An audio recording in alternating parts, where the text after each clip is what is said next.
Bismillahirrahmanirrahim. Assalamu alaikum wa rahmatullahi wa barakatuh. Welcome to our program, Medicine of the Prophet, your guide to healthy living. This is episode 10 of a series of 20 programs.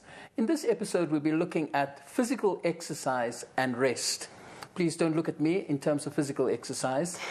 We'll be exploring in practical ways on how to implement this in terms of TEEB practices. I'm your host, Farooq Hussain, and our prime mover for this program and this series of episodes is Professor Rashid Bhika. Welcome, sir. And our guest today in the program is the very composed Dr. Joy Saville. Welcome, Dr. Joy Saville. In this episode, we'll be exploring the concepts dealing with, for instance, how regular exercise is increasingly being viewed as a major factor to maintain good health.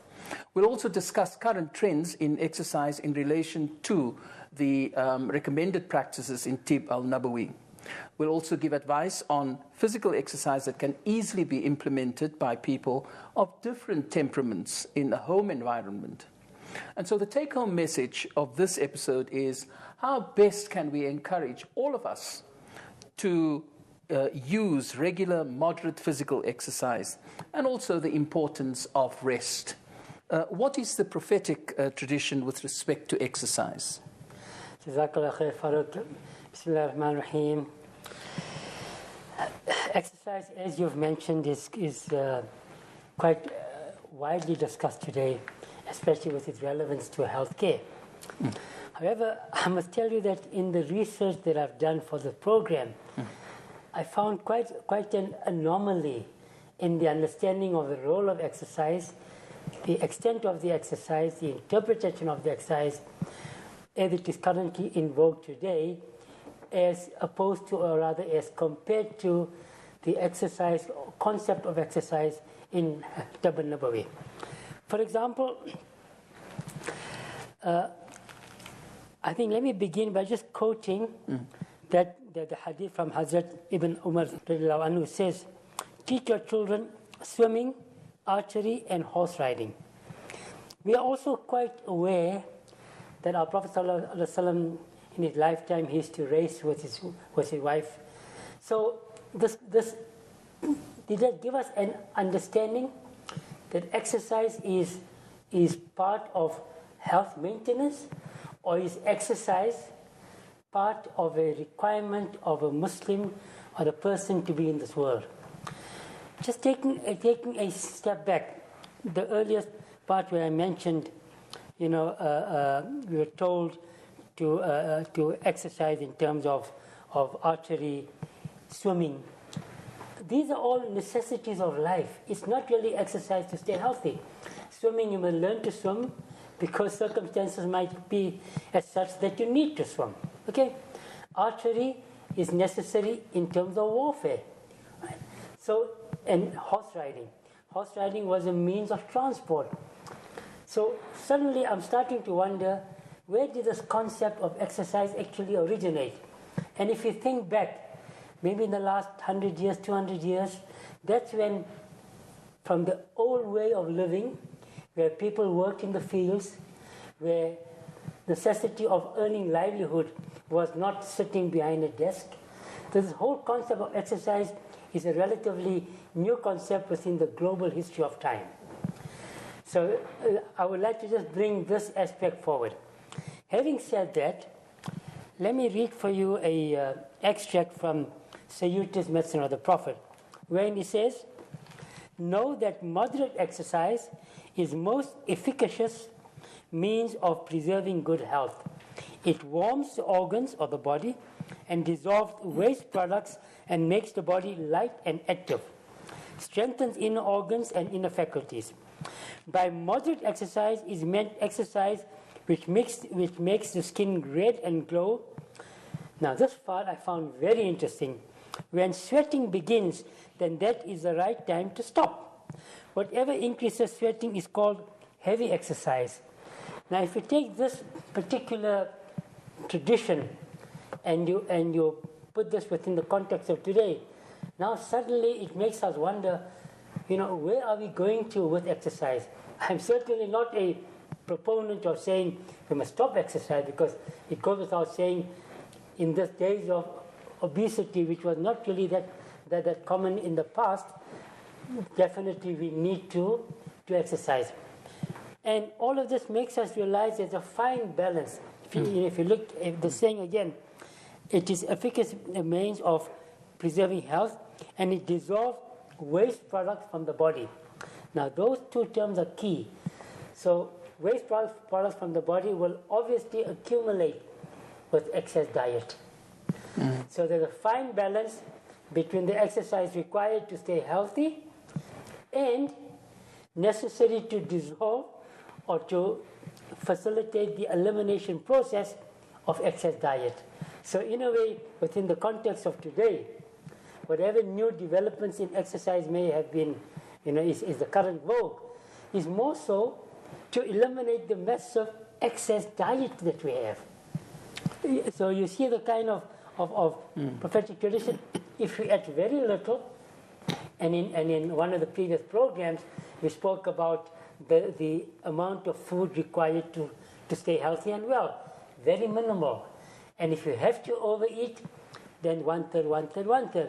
Now, if you take this understanding of exercise within that context, then you realize exercise should be moderate. And again, just to increase the metabolism and increase the circulation, etc. And that's what the role of exercise was. Obviously, the times have changed, circumstances have changed, people have changed, we have changed, so maybe we need to change into the more dynamic exercises which are involved today. And so I suppose let's ask Dr. Joy Saville, within today's context, Doctor, can you tell us about the different types of exercise and what would be considered moderate and what would be considered heavy? I'm particularly interested in how to avoid the heavy exercise. Okay, let me just start by defining the 3 types of exercises. So you have stretching or flexibility exercise, you have aerobic or cardiovascular exercise, and then you have strengthening or resistance exercise. So your stretching and flexibility exercises, these exercises are done to improve athletic ability. They're also done to avoid injury, and they also help to warm up the body, so to prepare the body for more strenuous exercises. A good example of this is yoga, okay, and that's called static stretching. There's different forms of stretching, but static stretching is the most advised stretching for all types of temperaments. Then you have your aerobic or cardiovascular exercise, and this is where you use your large muscle groups, and this is a rhythmic, continuous motion. So when you say large muscle groups? So your larger muscles. Okay. Okay, so your thighs. Okay. Okay. Right. And these types of exercise, they help to strengthen the heart, the lungs, and the blood vessels. Then you also have strength or resistance exercises, and these help to develop power and strength in your muscles. Okay, and this can also prevent and avoid injury in future, as well as prevent pain, and it's great for pain management. Thank you, Dr. Joy Saville, for that insight in the use of the different types of exercise, either moderate or otherwise heavy, and its effect on the different organs of the body, muscles of the body, I should say. We're going for an ad break, but as soon as we return, we'll be discussing the difference between understanding exercise between Tib al-Nabawi and the current interpretation of exercise. And we'll also be looking at how to implement the range of exercises according to your temperament. Do stay with us. We'll be back in a while.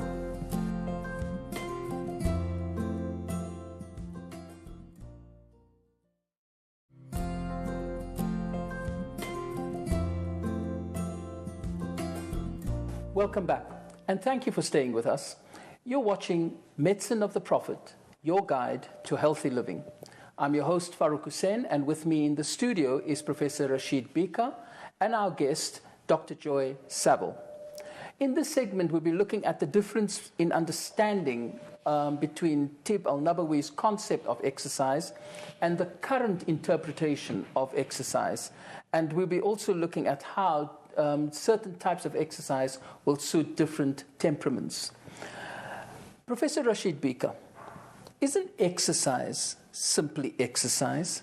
I mean, what's the difference, sir, between the understanding of exercise from the point of view of Tib al-Nabawi as opposed to our current understanding of exercise? Again, Ya Farooq, I found this also very interesting. Well, early on I mentioned that the focus of exercise in Tib al-Nabawi was moderate exercise and not so much heavy exercise, although not saying you shouldn't do heavy exercise. But added to that came another dimension which I found fascinating. And again, I'm going to read a quotation which I've extracted from Ibn Qayyim al-Jawziyah's translation by Jalal Abu Rab. It says, exercise for the heart or soul includes learning, behaving, feeling happiness, and performing righteous deeds. Patience, courage, and kindness are the best types of activities for the inner self. So suddenly it brings a completely new dimension, that when you talk about exercise according to Tib al-Nabawi, besides moderate exercise for the physical body, we talk about exercise for the soul. Okay, and of course this would mean actions of piety, actions of being good, actions of honesty, actions of integrity. Because like we have to nurture our physical body, we have to nurture the soul. It's also part and parcel of a sort of a daily routine to make sure that your soul is kept in good nick, I would say. So this whole concept of exercise from a Tib al-Nabawi point of view is, you can see, very different to the understanding of exercises where the focus is on, obviously, the physical body. And this also highlights one of the previous points that was mentioned in the early episodes, where according to Tib al-Nabawi, we talk about the body and soul, and re-emphasizing the importance of illnesses of the body and illnesses of the soul. So just like we're exercising the body to stay healthy, we need to exercise our soul to also be at its best, or to be ready for ultimately for the journey in the year after. Well, that's certainly very insightful, because obviously it's a more integrated approach. It's both the soul, the body, the mind, and it echoes exactly what you said in our previous episodes, that the approach of this medicine is a more integrated approach, a more holistic approach.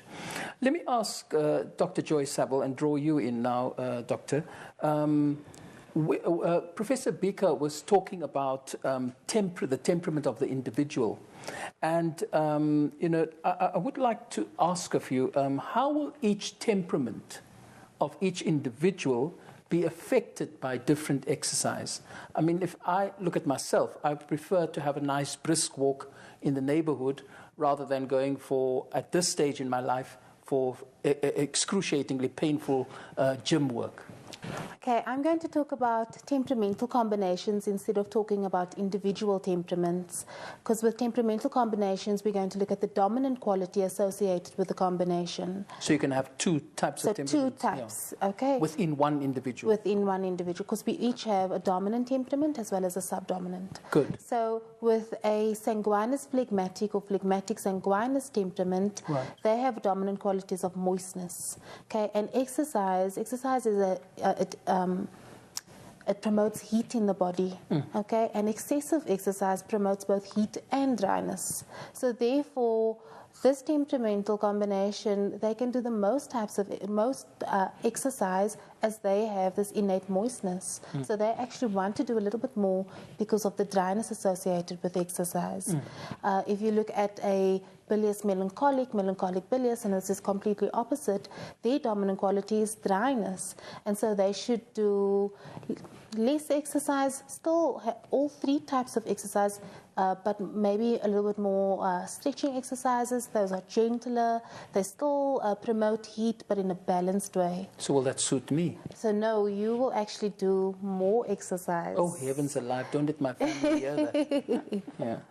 Okay, then for the melancholic phlegmatics, their dominant quality is coldness. Okay, so again, they need the heat of exercise to counteract counteract the innate cold. And then lastly, we have the sanguinus bilious, bilious sanguinus. And because their dominant quality is heat, again, they don't need to do as much exercise as the moist combinations or the cold combinations, but they still need to do exercise to maintain health. Thank you for that. And just to reinforce what you're saying, we have for you a little clip that we would like to roll now, in which Dr. John Glynn will be looking at the benefits of exercise.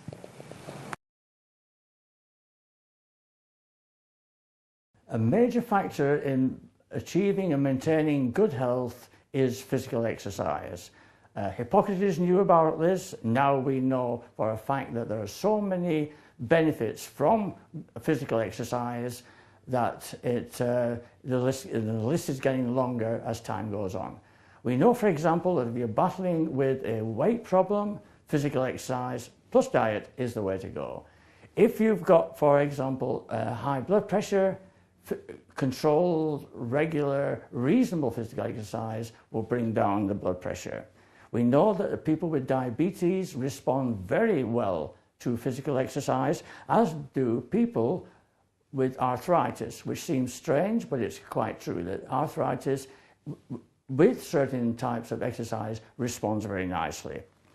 People with osteoporosis also benefit from physical exercise, low impact exercise, and we know that even in the elderly there is a lot of benefit from taking regular low-key physical exercise. Digestive problems such as irritable bowel syndrome also respond very well to exercise, as do people who are suffering from colds and flu. This helps recovery time and makes the condition rather less miserable. Physical exercise also is of huge value in people from sleep disorders. It is also been shown quite recently that physical exercise actually reduces the risk of developing cancers such as cancers of the colon. Dr. John Glynn sharing with us his insights on the benefits of exercise. We'll be going for a short ad break now, and when we return, we'll be looking at giving all of us, especially you, the viewer, some advice on health promotion through exercise. Stay with us.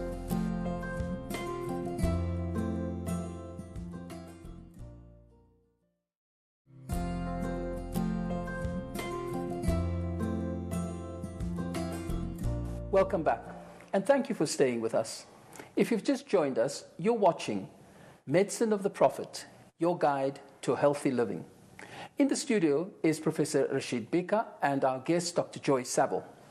In this segment and our final segment, we'll be looking at the advice that we can proffer or give you as viewers to exercise and to promote good health. Let me direct the question to Professor Rashid Bhika and ask directly. Prof, many of us are stuck in a rat race, as it were, and to find the time to exercise in our busy schedule is the great challenge, and it's often a problem. So what advice, sir, can you give to our viewers on how to keep fit in everyday life amidst their tight schedule? Farooq, it's quite simple. It's a question of just a mindset adjustment. All of us are busy with day-to-day activities, be it shopping or sitting in front of the office desk or whatever it might be. But in all of these daily, mundane, routine activities, we should bear in mind that any exercise the benefit of any exercise we can get from that mundane activity, we must take it. For example, if you are coming to a shopping center, instead of taking the lift or the escalator, walk up the stairs. When the parking spot very near the entrance, instead of going for that one and getting upset with the person who has taken that parking, find parking of a short distance and take a walk. So it's these short little activities when you're sitting behind your desk. Every couple of minutes, if you can, just do a bit of stretching exercises. They're simple things that one can do, one should do, and one must do. So try and just be aware that exercise is health, and health can only be improved with exercise. So just try and inculcate some of these practices in your day-to-day activities. So these are all in support of the practices of Tib al-Nabawi, in essence, Yes. that, make the effort of, at least doing some kind of activity. Yeah. If I can also just add something else which, I've been sort of, on my mind. All of us are praying Salah regularly. Salah itself, while of course the spiritual benefit is the main emphasis, one must stand appropriately in all the postures of Salah. When you stand, you must stand up straight. When you go into ruku, your back must be straight. When you go into sijda, go down first with your knees. I've seen so many people, may Allah forgive me for watching that, people go down into sijda on all fours. That's not how it should be. When you get up from sijda, make sure that you use your knees to lift you up. So the posture of Salah is also very important. So try and get some physical benefit as well as the spiritual benefit, which inshallah you will get by performing Salah. So one should be mindful of, how one is performing one's Salah, bear in mind your intention, but also be mindful of the physical benefits. Absolutely. If you're doing it correctly. I do recall a few years ago that Dr. Badat in Lodium, in fact, he had done research in this regard, and even in your final posture, before you end your Salah, the way in which you keep your feet, there's even a physiological benefit as a result of that. So I suppose, I should like to now go to Dr. Joy Saville and ask Dr. Joy, so many people go to gyms and they use expensive equipment. Are there any exercises that can be done at home where you don't need any of these expensive, and I don't mean to be unkind, any of these fancy equipment? Is there any exercise you can do that will have the same benefit? Definitely, there are indeed. There are many exercises, and most of us are familiar with these exercises. I'll give you a few examples of cardio exercises, cardiovascular exercises, stretching exercises, as well as muscle strengthening exercises. So firstly, with your cardio exercises, these are exercises that you can do at home where you need no equipment. Okay, so starting with running on the spot. Okay, run on the spot for a few seconds. Okay, then just start jumping up and down. Right? Then do forward and back hops. Jump forwards and back, forwards and back. Okay, then jump to the side as a boxer would. Okay. Okay. Then you can do some star jumps. I mean, we see children doing star jumps all the time, and these are some exercises that we've also done as children. Then doing forward and back jumps, okay? So putting your legs and arms forward and back. And then burpees, which are, looks a little bit like a frog, okay? Like a frog jumping up and down. And if you're not able to do complete burpees because you need to touch the ground with your hands, then you can just do half burpees. Okay, so those are some cardiovascular exercises that you can do for 5 to 7 minutes if it's just warm-up exercises. But if you want to use it for weight loss, then you should do it for 20 to 30 minutes 3 times a week. Okay, then with your stretching exercises, okay, you're going to do an upward stretch. And for this stretch, you interlace your fingers, raise up, and imagine a string pulling your hands towards the roof. Okay, and these exercises, it stretches the chest, the rear, the shoulders, the biceps, and the forearm. Okay, then you can do a backward stretch. Okay, and again, interlace the fingers and pull the hands backward. Okay, and this stretches the chest, the biceps, and the deltoid muscles, or the shoulder muscles. Then you can do a shoulder stretch. Okay, and this is placing your one arm upright and then putting pressure on the elbow, on the opposite elbow. Okay. Okay, and this stretches the rear, the shoulder, and the upper back. Then you can do a side bend. Okay, and this is simply lifting the hand up and bending towards the side. Okay. And you can feel all the side torso muscles stretching. But any closing comments then, Dr. Joy Saville, on the role, the place, and the value and the function of exercise in our daily life, bearing in mind what we had discussed earlier? Yes, I just think that it's really important that You know, many of us, we sign up and get gym memberships and we never utilize them because it's something that we don't enjoy. And so with exercise, it's really important to find something that you love doing, whether that be dancing or for those who love running, or if it's a sport like tennis, find something that you enjoy because then it will be easier for you to maintain. Thank you. Professor Rashid Bhika, any closing comments, sir? Look, I think a lot has been mentioned, but I'll close with a story from home. My son-in-law is sanguineous. He's quite well built, and my daughter is towards bilious side. Both of them joined this gym a while ago, and they got involved in the spinning exercise. Now, of course, my son-in-law being sanguineous, a lot of moistness. For him, it was perfectly okay. After a month, he lost her weight and was feeling good. But my daughter, who comes from a bilious melancholic with excessive dryness, within a month she developed an overactive thyroid. So the important thing is different strokes for different folks. Exercise is necessary for everybody, but not every exercise is good for everybody. So the message to be taken is choose the exercise that is appropriate for your temperamental type.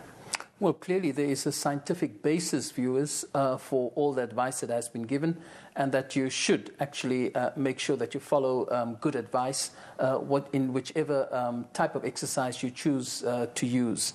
In summary, this program has focused on how moderate exercise is essential to stay healthy and well, and an excess of either exercise or rest can be detrimental to your health. In our next program, we'll be looking at the importance of sleep. And this will, in fact, be looking at more than just sleep as rest. It'll be looking at sleep as a restorative value as well. Well, a very special thank you to our guests, Dr. Joy Saville and Professor Rashid Bhika. You've been watching Medicine of the Prophet, your guide to healthy living. Thank you for having joined us. Assalamu alaikum wa rahmatullahi wa barakatuh.